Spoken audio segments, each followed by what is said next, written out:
जी dear students, अस्सलाम वालेकुम। Once again to welcome all of you. आज हमारा टॉपिक है delight song by N Scott Momaday. N Scott Momaday ने the delight song को लिखा है। यहाँ पर कुछ important stanza, explanation, short question और सिनोनिम को हम बाकायदा तौर पर आज रीड आउट करेंगे, जो एग्जामिनेशन पॉइंट ऑफ व्यू से हमसे पूछे जा सकते हैं। बेटा स्टार्ट करते हैं आज सबसे पहले राइटर के तारफ़ से। About the writer, born on Feb 27 1934 को ये पैदा हुआ था। 1934 में इसने बेटा जन्म लिया और ये जो है वो जदीद या मॉडर्न पोइट्स के अंदर और नावलिस्ट के अंदर इसका शुमार किया जाता है। इसने लिटरेचर के अंदर पीएचडी की हुई है और इसके जो है वो लिटरेचर के अंदर एक बहुत फेमस नाम है और काफ़ी फेमस पर्सनैलिटी है। His novel House Made of the Dawn won the Pulitzer Award। No doubt ये फेमस पर्सनैलिटी के साथ साथ एक बहुत ही असर और रसूख रखने वाली पर्सनैलिटी के तौर पर सामने आती है जब हम देखते हैं कि इसने पुलित्ज़र अवार्ड को भी वन किया हुआ है। He won national medal of arts, इसने नेशनल मेडल ऑफ आर्ट्स को भी वन किया हुआ है। बेटा तारफ़ के बाद नेक्स्ट अपने बाकायदा जो है वो पोइम की तरफ चलते हैं। The delight songs. Delight song बेटा असल में जो है वो एक ऐसी पोइम है, एक ऐसी नज़म का तारुफ है, एक जहाँ पर शायर अपना कुदरत के साथ जो है वो ताल्लुक़ उसको रिप्रेजेंट करने की कोशिश करता है। शायर चाहता है कि मैं आपको कुदरत के साथ साथ कुदरत का हिस्सा बनने, कुदरत को इंजॉय करने के साथ साथ कुदरत का हिस्सा बनने की तरफ भी वो लेके चलता है। वो चाहता है कि हम सिर्फ कुदरत को इंजॉय ना करें, कुदरत को ख़ुद में फ़ील करें, कुदरत का हिस्सा बनने की कोशिश करें, और यही ज़िंदगी की असल इंजॉयमेंट है, यही ज़िंदगी का असल जो है वो मकसद भी है। स्टार्ट करते हैं फर्स्ट स्टैंजा से और फर्स्ट लाइन से। I am a feather on the bright sky. मैं उस ब्राइट स्काई के ऊपर, चमकदार आसमान के ऊपर एक फ़िदर हूँ। मैं पर हूँ, मैं बर्ड हूँ, मैं इस आसमान के ऊपर एक उड़ता हुआ जो है वो एक परिंदा हूँ। I am the blue horse, मैं एक नीला घोड़ा हूँ, भागता हुआ घोड़ा हूँ। That runs in the plain, जो कि गैलप करता है, जो कि वहाँ पर जो है वो दौड़ता है, छलांगे लगाता है। I am the fish that rolls, मैं वो मछली हूँ जो रोल करती है। शाइनिंग इन द वाटर, जो पानी के अंदर शाइन करती है, चमकती है। I am the shadow that follows a child, मैं वो बच्चा हूँ जो साए को साथ ले ले के भागता है, पीछे पीछे चलता है। यहाँ पर चाइल्ड को बेटा तशबीह दी जा रही है खुशी के साथ कि वो कभी इधर जाता है, कभी उधर जाता है। तो यहाँ पर एक ऐसे बच्चे के साथ तशबीह देने की कोशिश की जा रही है जो कि खुशियों को साथ लेके चलता है, खुशियाँ उसके पीछे पीछे चलती हैं।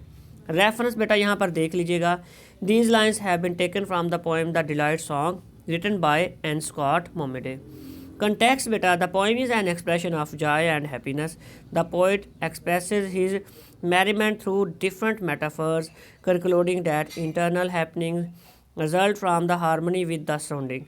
Our contact with nature, surrounding, people and constructive things results in happy.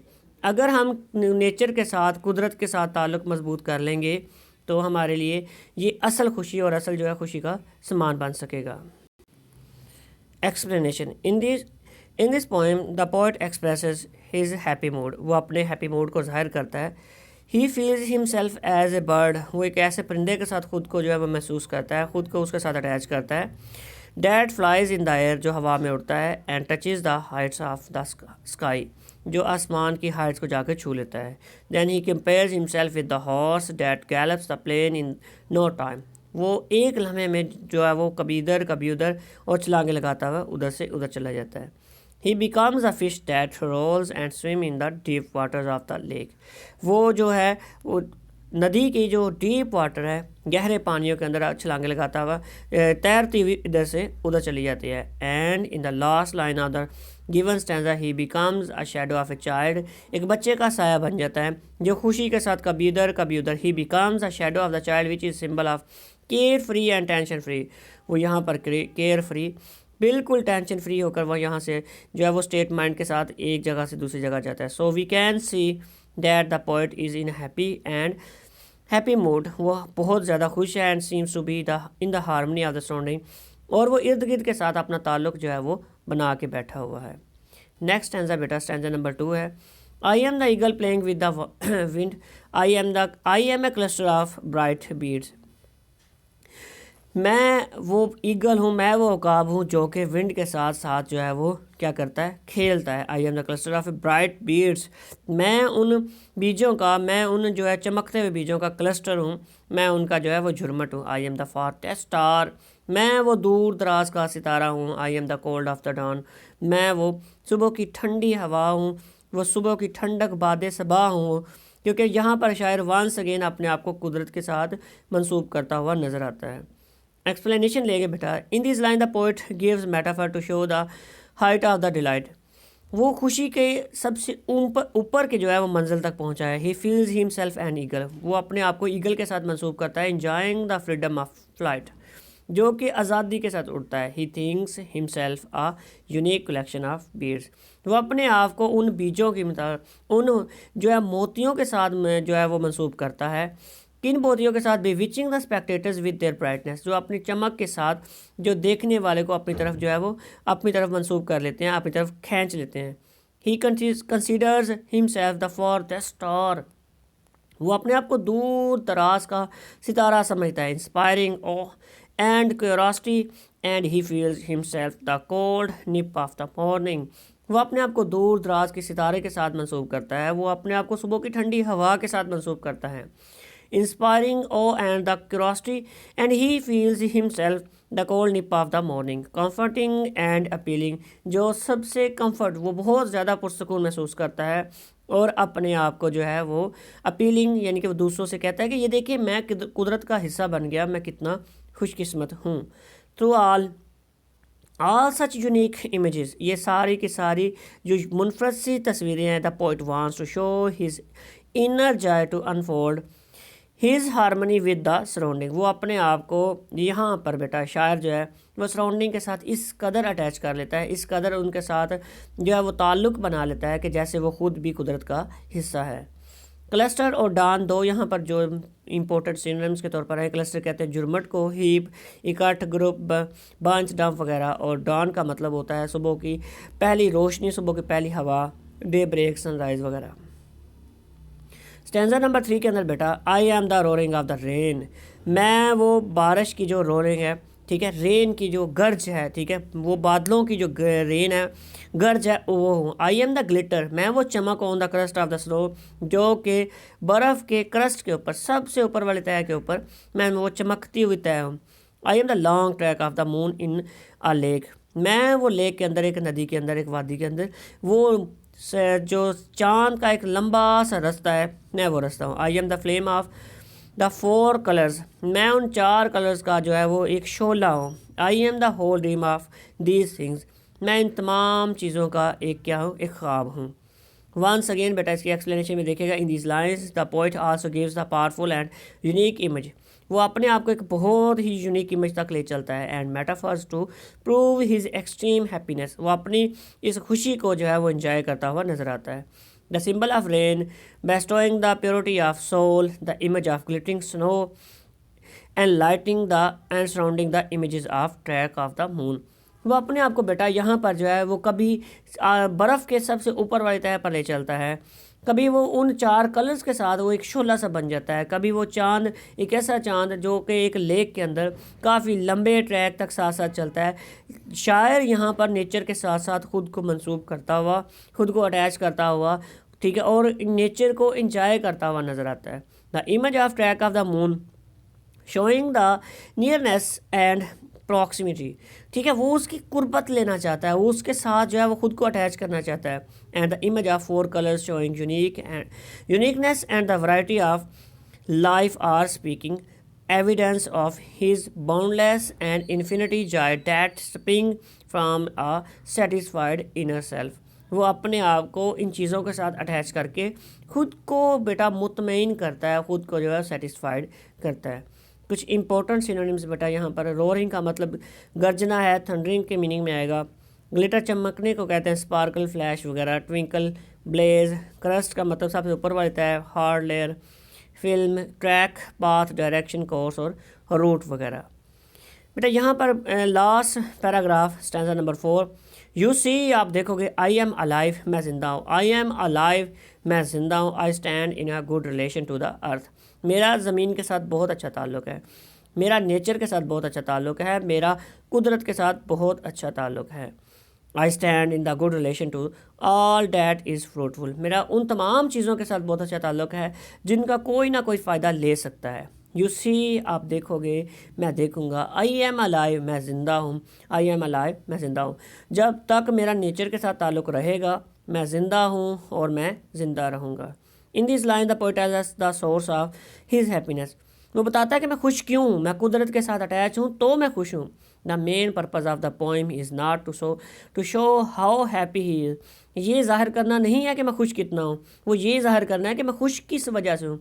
But is how a person can be happy, एक शख्स कैसे खुश हो सकता है। He says that he is happy because he is in contact with all powerful things of nature, वो कुदरत की तमाम ताकतवर चीज़ों के साथ अटैच है, वो कुदरत के साथ वो खुश होने की वजह क्या है, क्योंकि वो कुदरत का हिस्सा बन चुका है। He is a part of beautiful scene of nature, वो इस खूबसूरत सीन का हिस्सा है। He is also part of earth environment, वो ज़मीन के तमाम माहौलियाती जुज़्व का हिस्सा बन चुका है। He is in contact with all those objects that are fruitful, वो उन तमाम फ़ायदा पहुंचाने वाली चीज़ों का हिस्सा बन चुका है, वो उन तमाम चीज़ों का हिस्सा है जिनका समर हम तक किसी ना किसी सूरत पे पहुंच सकता है। The lines show that the man must be a part of good things, कि एक इंसान को अच्छी चीज़ों का हिस्सा होना चाहिए। नेचर अच्छाई का मरका होता है, तो नेचर का हिस्सा है इंसान। And objects to be happy and healthy, तो इंसान इसी सूरत में खुश और इसी सूरत में जो है वो हेल्दी यानी कि सेहतमंद भी रह सकता है। रिलेशन, बेटा यहाँ पे कुछ important synonyms, relation, connection, familiarity of link, bond वगैरह आएगा, फ्रूटफुल, प्रोडक्टिव, यूज़फुल और बेनिफिशियल वगैरह की मीनिंग में आप देखेंगे। नेक्स्ट कुछ इंपॉर्टेंट जो है बेटा यहाँ पर जो है वो सिनोनिम्स वगैरह आप स्क्रीन पर देख रहे होंगे। The poet flies on the bright sky as a feather के तौर पर, एक पर के तौर पर जाता है, जो कि एक बर्ड्स फार्म में हम यहाँ पर देख रहे हैं। To whom the poet follows by seeing the shadow, किसको देखता है, एक चाइल्ड को देखता है, एक चाइल्ड के साए के अंदर जो है वो शायर अपने आप को तस्कीन महसूस करता हुआ पाया जाता है। The poet says that he is in the forest, वो दूर दराज का बेटा स्टार है, वो अपने आप को दूर दराज का स्टार के साथ मंसूब करता है। हाउ मैनी कलर्स, कितने कलर्स हैं उस फ्लेम के अंदर, शोले के अंदर, बेटा वो 4 कलर को रिप्रेजेंट करता है। यहाँ पर बेटा आपको नज़र आ रहा होगा, यहाँ पे ऑप्शन जो है वो थोड़ा सा मिसप्रिंट हुआ है, ये इसको ठीक कर लीजिएगा। सिनोनिम नंबर 3 के अंदर ऑप्शन नंबर बी सही है, लेकिन वो ऑप्शन नंबर सी की तरफ चला गया है। अब ऑप्शन नंबर बी को चूज़ कीजिएगा। और सिनोनिम नंबर 4 के अंदर 4 का ऑप्शन सी ठीक है, लेकिन डी को चूज़ किया गया, वो आप बाकायदा ठीक कर लीजिएगा। The poet stands in good relation to the, किसके साथ अच्छा ताल्लुक़ है, उसका लॉर्ड के साथ अच्छा ताल्लुक़ है, ठीक है, क्योंकि वो नवाबों के साथ बहुत अच्छा ताल्लुक़ जो है वो रखना चाहता है। नेक्स्ट स्क्रीन बेटा सिनोनिम फिर वंस अगेन आएगा। I am a feather on the bright sky, shining sky के साथ आएगा। I am the blue horse that runs in the plain, grass land आएगा यहाँ पर। I am the fish that rolls, जो slip करती है, जो थरथराती है, जो उसमें से गुजर जाती है। I am the evening light, the lustre, यहाँ पर शाइनिंग के मीनिंग में आएगा। I am the evening light, the lustre of the meadows, pasture चरागाह की मीनिंग में आएगा। I am a cluster of bright beads, cluster का मतलब होता है कि किसी चीज़ का जो झुरमट वगैरह बन जाना, तो यहाँ पर बंच के मीनिंग में आएगा, ढेर के मीनिंग में, हीप के मीनिंग में आएगा। नेक्स्ट सिनोनिम्स बेटा, I am a cluster of bright beads, beads मोतियों को कहते हैं, पर्ल के मीनिंग में आएगा यहाँ पर। आई एम द फॉरदेस्ट, दूर दराज का, रिमोटेस्ट यानी कि मूविंग, हरकत करता हुआ। आई एम द ग्लिटर, मैं वो चमकता हूँ, लस्टर के मीनिंग में आएगा। I am the glitter on the crust of the snow, crust सबसे ऊपर वाले तह को कहते हैं, शीट को कहते हैं, तह को कहा जाता है। बेटा कुछ इंपॉर्टेंट क्वेश्चंस हैं यहाँ पर स्क्रीन पर आप मुलाजा कर रहे होंगे।